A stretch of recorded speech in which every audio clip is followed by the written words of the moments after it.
So we've finally seen our first look at Amazon's Lord of the Rings series, The Rings of Power. Between the teaser trailer and the Vanity Fair article, I think there are both things to be very excited about and things that may be concerning. And I'm going to start with one of the big ones, which to be fair has very little to do with Amazon or the showrunners at this point, but more to do with large fandom entities like the Tolkien Society and the OneRing.net.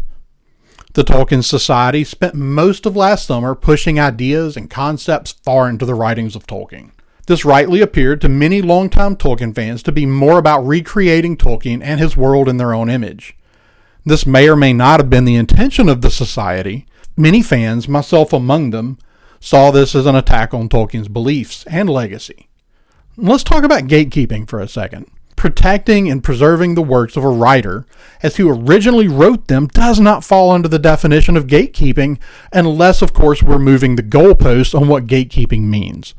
Now, I'm not saying gatekeeping doesn't happen. You'll always have those people out there. Heck, just this week, the OneRing.net indicated that you were only a real fan if you absolutely loved the Rings of Power teaser trailer. And that, my friends, is gatekeeping. This narrative that longtime fans like myself are only about keeping other people out of the fandom is tiring. In fact, seeing new people discovering the writings of Professor Tolkien brings me great joy. I do have a question for some of you, though. One that extends far beyond just the Middle-earth fandom. How do you really expect longtime fans to react when new fans come along, but along with them bring a vision to reshape the franchise in their own image? Why become a fan of something at all that you think needs to be changed? There are things regarding this teaser that I'm very happy about. I'm very happy to hear that the show will be family friendly.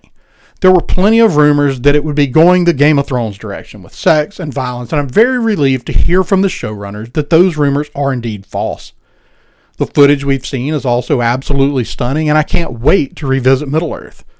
There's so many great characters that we could see brought to life on screen for the first time in this series. I do still have concerns, though. And first, let me say I have absolutely no problem with presenting Galadriel as a warrior. My concern here is that many accomplishments of both Gil-galad and Elrond may simply be handed to her because of an extremely shallow view of what makes a female character strong. Galadriel was already a strong and important character. One character can be shown as strong without it being at the expense of another.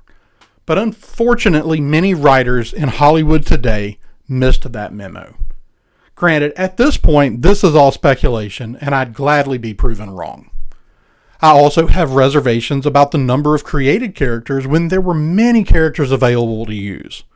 Obviously, some created characters would have to be created to round out the cast. I just hope they don't overemphasize the importance of some of these characters to the detriment of Tolkien's characters. Now, I'm going to end with what is likely to be the most controversial part of this video. I'm seeing many fellow fans being labeled as racist for questioning new characters' ethnicities that are other than Northern European. Personally, I think the casting here is fine. The race of the actors has no bearing on their ability to portray these characters, and frankly, I hope that their characters are amazing, well-rounded characters that Tolkien would be proud of. I also happen to think that this is the least of the hurdles to be overcome for this series to be a success.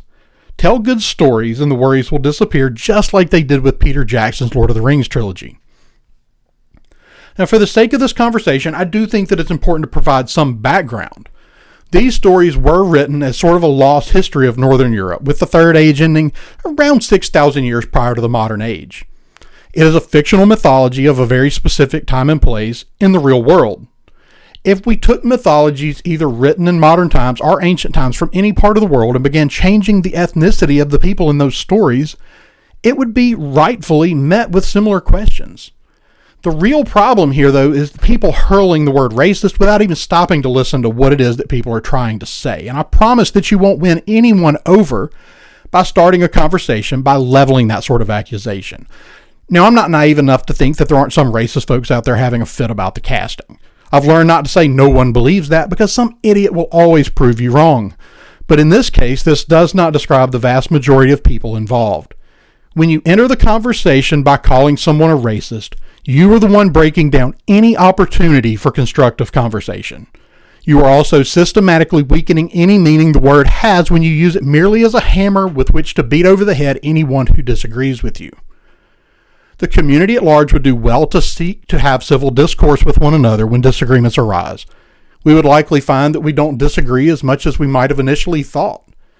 And I firmly believe that this is only possible once we quit letting the extreme fringes of the fandom on either side control the narrative. Anyway, those are my thoughts at this juncture regarding The Rings of Power on Prime Video. I'm still hopeful that this will be an absolute masterpiece and that it will rise above all expectations. In the end, if you tell good enough of a story, most of the major concerns of the fans will disappear. If you enjoyed this video, please hit that like button, and we would be honored if you'd also hit that subscribe button. And we'll see you next week on the Science Fictionary Podcast.